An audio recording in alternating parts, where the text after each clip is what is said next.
Windows 11 में अपने wifi का पासवर्ड कैसे तलाश करें? हम में से बहुत से लोग ऐसे हैं जो अपने वाईफाई का पासवर्ड किसी कॉपी या डायरी में लिख लेते हैं ताकि बाद में अगर भूल भी जाएं तो इनके लिए आसानी हो। लेकिन बहुत से लोग ऐसा नहीं करते, जिसकी वजह से बाद में मुश्किल का सामना करना पड़ता है।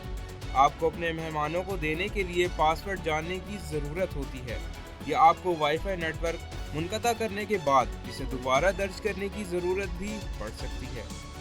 यहाँ परेशान होने की ज़रूरत नहीं है, क्योंकि नेटवर्क का पासवर्ड चेक करने का एक तरीका ये अमल मुश्किल नहीं है और विंडोज़ में पासवर्ड का पता लगाना बहुत ही आसान है। इसके बारे में मज़ीद जानने के लिए आप नीचे दिए गए इक़दामात को चेक कर सकते हैं। ज़हन में रखें कि ये इक़दामात विंडोज़ के पुराने वर्जन के लिए भी काफ़ी मिलते जुलते हैं। विंडोज़ 11 में अपने वाईफाई नेटवर्क का पासवर्ड तलाश करने का तरीकाकार। विंडोज़ 11 पर स्टार्ट बटन को मुंतखब करें, कंट्रोल पैनल टैप करें, फिर कंट्रोल पैनल नेटवर्क को इंटरनेट नेटवर्क से शेयरिंग सेंटर को मुंतखब करें।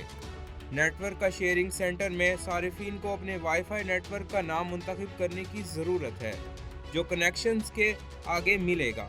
वाईफाई स्टेटस में वायरलेस प्रॉपर्टी को मुंतखब करें। वायरलेस नेटवर्क प्रॉपर्टीज़ में सिक्योरिटी टैब को मुंतखब करें, फिर करैक्टर्स दिखाएं चेक बॉक्स को मुंतखब करें।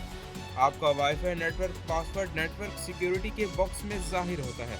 आपको सिर्फ शो करैक्टर्स ऑप्शन पर क्लिक करने की ज़रूरत है और पासवर्ड आपको दिखाया जाएगा।